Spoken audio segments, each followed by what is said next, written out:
Untuk mengetahui apa saja agenda DPR hari ini, kita akan bergabung dengan jurnalis Kompas TV Zefanya Situmorang dan juru kamera Roy Ilman di gedung DPR. Selamat siang Zefanya, deadline tuntutan 17+8 sudah lewat di hari Jumat kemarin. Dan anggota DPR kembali beraktivitas pada hari ini.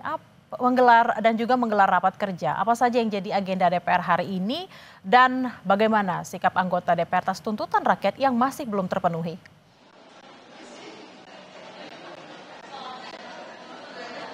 Ya Bella, hari ini anggota DPR RI ada sebanyak 15 agenda kalau dari pantauan kami begitu ya. Di mana saat ini yang tengah berlangsung ini ada rapat dari Komisi 3 DPR RI yang tengah rapat dengan panitia seleksi dari Komisi Yudisial untuk membahas terkait seleksi calon hakim agung dan juga calon hakim ad hoc Mahkamah Agung. Kemudian juga ada rapat dari Komisi 12, kemudian juga rapat Balek, kemudian Komisi 1 juga ini dengan Kementerian Luar Negeri untuk membahas terkait dengan rencana kerja dan juga anggaran. Kemudian ada juga rapat saat ini yang sudah berlangsung Komisi 2 yang sedang rapat dengan Menteri ATR BPN. Kemudian juga ada rapat dengan Komisi 6 dan juga Komisi 9. Namun memang nanti jam 11 ke atas ini juga masih ada agenda lain, tapi memang untuk saat ini kami belum melihat adanya agenda yang membahas terkait dengan tuntutan rakyat. Kita ketahui kemarin ini sudah ada kurang lebih 6 poin yang dikabulkan begitu oleh DPR RI terkait dengan tuntutan rakyat 17+8 kemarin setelah huru-hara demo mahasiswa, demo rakyat begitu, bagaimana terkait dengan tindak lanjutnya dari anggota DPR RI. Kalau kita lihat ada 6 poin yang sudah dikabulkan. Pertama terkait dengan tunjangan perumahan yang kemudian ini dihentikan, lalu juga terkait dengan pemangkasan tunjangan anggota DPR RI, lalu juga ada terkait dengan penonaktifan anggota DPR RI yang ini juga akan ditindaklanjuti. Terkait dengan hak keuangan yang tidak akan diterima lagi, lalu juga pimpinan DPR ini sudah berkomunikasi dengan MKD begitu agar menindaklanjut dengan mahkamah partai politik masing-masing terkait bagaimana tindak lanjut terhadap anggota DPR RI ini yang sudah dinonaktifkan begitu, dan DPR RI ini juga berkomitmen untuk mengedepankan transparansi juga melibatkan partisipasi publik tentunya dalam setiap kebijakan yang diambil. Tapi memang masih ada beberapa catatan lagi yang tentu dinanti oleh masyarakat di mana tenggat waktunya. Kalau yang beberapa poin kemarin ini di 5 September 2025, tapi ada waktu 1 tahun yang diberikan masyarakat kepada anggota DPR tentunya untuk menindaklanjut beberapa poin lainnya, seperti misalnya terkait Undang-Undang perampasan aset koruptor. Ini yang sangat dinantikan, diberi waktu 1 tahun bagaimana DPR RI ini dapat segera mengesahkan sebagai bentuk komitmen DPR dalam memberantas korupsi, begitu ya, mendukung pemberantasan korupsi. Kemudian juga terkait revisi Undang-Undang Kepolisian ini juga yang sangat dinanti, bagaimana desentralisasi fungsi polisi ini juga dinantikan oleh masyarakat, lalu juga terkait dengan revisi Undang-Undang Komnas HAM ini agar dapat memperluas kewenangan dari Komnas HAM begitu untuk menindak, kemudian juga terkait dengan kebebasan berekspresi. Ini sejumlah poin-poin tuntutan rakyat yang tentu masih harus dikerjakan oleh anggota DPR RI begitu.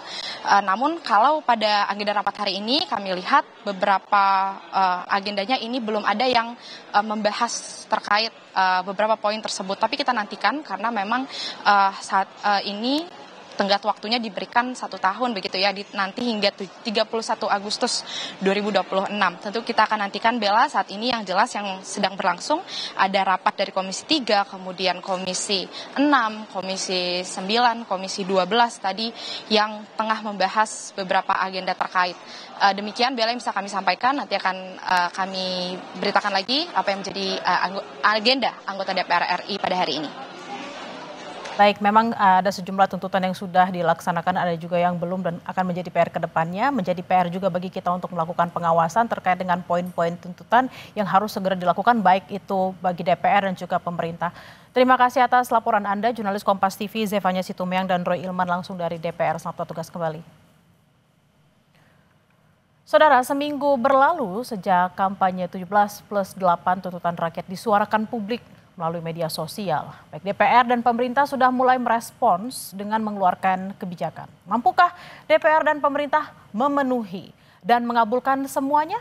Berikut cuplikan dialog Tio Ardianto dengan Ketua BMKM UGM dan Ahmad Doli Kurnia, anggota DPR dari fraksi Golkar. Dari mahasiswa sendiri ataupun teman-teman mahasiswa, elemen masyarakat yang mengeluarkan tuntutan terkait 17+8 ini. Dari 17 tuntutan yang disampaikan berdasarkan waktu 1 pekan, yang itu adalah jangka pendek, hanya 3 yang kemudian dipenuhi, dan itu pun berdasarkan satu sektor, yaitu dari DPR. Ya. Untuk yang Polri, TNI, Kementerian, dan Presiden, belum sama sekali ada yang dipenuhi.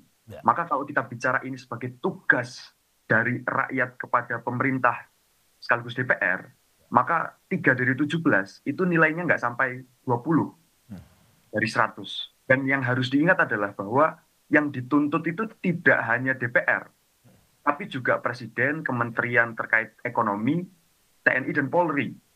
Nah, pertanyaan dasarnya adalah, kalau dalam 1 pekan untuk tuntutan yang jangka pendek saja itu tidak mampu untuk dipenuhi, bagaimana mungkin rakyat harus bisa percaya bahwa yang jangka panjang juga akan dipenuhi? Okay. Nah, logika yang sering diberlakukan oleh pemerintah di dalam menanggapi isu-isu dan permintaan dari rakyat adalah logika kekuasaan, bukan logika kepemimpinan. Sehingga yang sering terjadi, dan itu kemudian berulang di momentum ini adalah, pemerintah tidak menjawab tuntutan rakyat dengan menyelesaikan masalahnya, tapi menjawab dengan menyelesaikan kemarahannya. Sehingga sebenarnya kalau bicara puas dan tidak puas, bagi saya ini biasa saja. Tugas DPR memang harus memenuhi keinginan rakyat sebagai yang diwakilinya di dalam parlemen. Iya, itu kan sebetulnya bagian dari tuntutan yang disampaikan ya, dari 17+8 itu. Ya. Jadi nggak mesti harus 3, nggak harus mesti 5 atau 6 gitu. Bahkan sebetulnya mungkin harusnya lebih dari itu, sesuai dengan apa yang menjadi ekspektasi atau harapan dari masyarakat Indonesia. Dan saya kira saya setuju apa yang disampaikan oleh Adinda Tio ini, bahwa memang ini bukan soal puas nggak puas ya. Dan memang harus nggak puas. Adik-adik mahasiswa harus kemudian bisa mengawal semua tuntutan itu dan semua persoalan yang memang selama ini mungkin dianggap belum selesai gitu. Dan memang itu tugas kami. Jadi kami tidak punya pretensi waktu itu untuk hanya sekedar membuat semua tuntutan itu kami jawab dan kemudian yang menuntut jadi puas gitu. Oke, saya ke Mas Kunto. Mas Kunto, bagaimana Anda melihat bahwa hingga sampai saat ini tenggatnya 5 September kemarin, tetapi baru DPR yang memberikan jawaban terkait dengan tuntutan tersebut? Menurut saya ya kita bisa lihat political will kan dari sini, bahwa perubahan yang kita harapkan seperti kata Tio tadi, perubahannya harusnya sistemik, bukan jadi seperti kita ngobatin panasnya aja tapi kita nggak mengobati akar masalah atau akar penyakitnya kan gitu. Salah satu yang penting memang political will, dan dari sini kan kita lihat kan dari sepekan kemarin DPR lah yang punya political will yang bagus gitu. Tapi juga yang jadi masalah adalah sebenarnya kan DPR itu bertumpu pada pondasi partai politik. Ya. Dan reformasi partai politik ini sebenarnya yang kita perlu dorong lebih keras lagi, lebih kencang lagi, karena kan pada akhirnya kalau yang hanya DPR yang berubah atau punya political will tapi induknya atau dasarnya nggak punya political will yang kuat, ini akan jadi bermasalah nantinya gitu. Iya, pertama saya kira kan kita juga bisa melihat ya, kalau dari konteksnya bicara tentang political will, pemerintah khususnya Pak Presiden Prabowo kan juga sudah menunjukkan itu ya. Artinya dengan Pak Presiden memberikan respons ya terhadap tuntutan 17+8 itu adalah bentuk dari political will. Dan kalau kita kemudian telusuri juga apa yang dilakukan ya setelah itu, baik itu di level pemerintah dan di DPR ya, saya juga mendapat informasi misalnya dari kawan-kawan yang di kabinet, terutama ketua umum kami.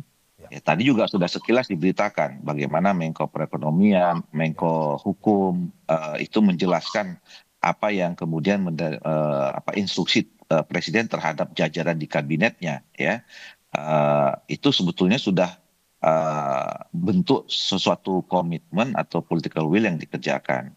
Sebagai pemimpin tertinggi dari Republik, Presiden Prabowo harus punya kemerdekaan untuk melakukan kehendak dalam konteks memenuhi kebutuhan publik. Nah, hari ini kehendak itu diuji, kemerdekaan itu diuji. Dan kita melihat bahwa sebenarnya Presiden Prabowo itu tidak punya kehendak untuk melakukan apa yang dibutuhkan publik secara merdeka.